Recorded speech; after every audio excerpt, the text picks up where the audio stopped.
مدینہ کو خبر لگ چکی تھی کہ آپ وہاں سے نکل پڑے، جب اہل مدینہ آئے اور آپ کو چاروں طرف سے گھیر لیا، اور آپ اپنی اونٹنی قصوہ پر، یہ سارا سفر تھا تو سارے قبائل کے سردار لائن بنا کے کھڑے ہو گئے، بنو نجار، بنو عبد الاشل، بنو بیاض اور اوس اور خزرج اور بنو سعد، بنو پتہ نہیں کتنے سب کھڑے، یا رسول اللہ ہمارے پاس، یا رسول اللہ ہمارے پاس، یا رسول اللہ ہمارے پاس، سب کی تمنا۔ آپ خاموشی سے چلتے رہے۔ تو وہ ثنیہ جو آتی ہے، ثنیۃ الوداع، اس کے آگے دامن میں مدینہ، سامنے گھر، بستی اور آگے میدان۔ اس میدان میں بچے اکٹھے تھے، بچے بچیاں۔ ہم یہ آپ یوٹیوب پہ دیکھتے ہیں، بچے بچیوں کو نظمیں یاد کراتے ہیں تو وہ سنا رہے ہوتے ہیں، وہ پڑھ رہے ہوتے ہیں۔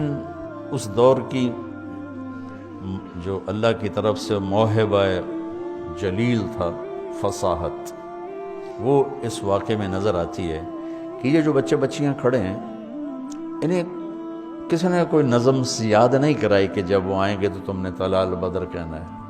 وہ تو اپنے وہ شوق میں دیکھنے آئے ہوئے ہیں، چھوٹے بچے بچیاں۔ صورت واقعہ یوں ہے کہ پہلے یوں اونٹنی کا سر باہر آتا ہے، کیونکہ یوں اور یوں آنا تھا، تو ایسے اونٹنی، اس کے سر کے پیچھے آپ کا سر، آپ کا چہرہ مبارک چھپا ہوا۔ جب اونٹنی یوں ہوئی اور آپ ایسے ہوئے تو سب بچوں کے منہ سے فی البدی بے ساختہ طلع البدر علینا،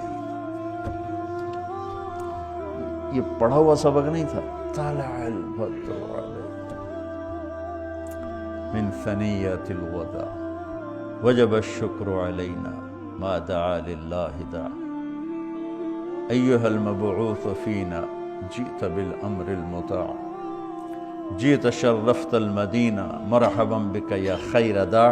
یہ شعر عام نہیں ملتا کتابوں میں، لیکن اس کا اضافہ، مرحبا جئت شرفت المدینہ مرحبا بک یا خیر داع۔ آپ نے، اور عورتیں ساری چھتوں پہ چڑھی ہوئی تھیں آپ کو دیکھنے کے لیے۔ تو جب ہم مدینہ میں داخل ہوئے تو پھر عرب سردار، یا رسول اللہ ہمارے پاس، یا رسول اللہ ہمارے پاس، تو آپ نے اس کی ایسے رسی چھوڑ دی، فدعوها فإنها مأمورہ، اسے کچھ نہ کہو، جہاں میرا اللہ لے جائے گا یہ اونٹنی وہاں جائے گی۔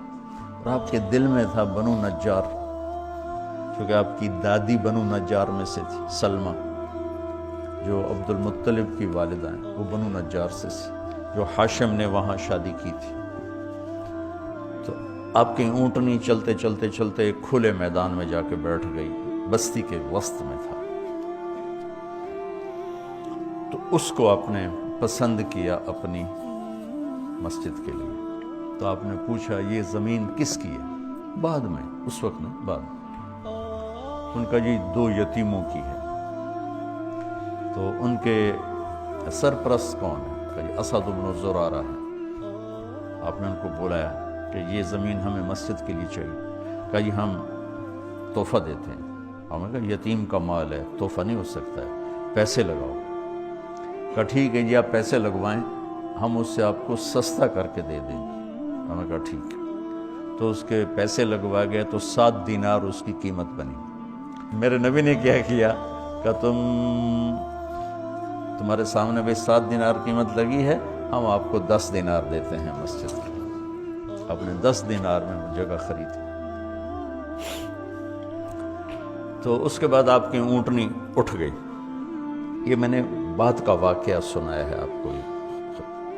آپ کی اونٹنی اٹھی، جیسے میں یوں آپ کو دیکھوں اور پہچانوں بھائی کون کہاں بیٹھا ہوا، تو اس نے ایسے ایسے دیکھنا شروع کیا ایسے، اور سیدھی بنو نجار کی گلی اس نے پکڑ لی اور جا کر ابو ایوب انصاری کے دروازے کے قریب بیٹھ گئی۔ تو یوں میرے نبی بنو نجار کے مہمان بن گئے، جو آپ کے اندر کی تمنا تھی کہ میں بنو نجار میں بیٹھوں۔ تو اس سارے سفر میں ابوبکر صدیق رضی اللہ تعالی عنہ ساتھ ہیں۔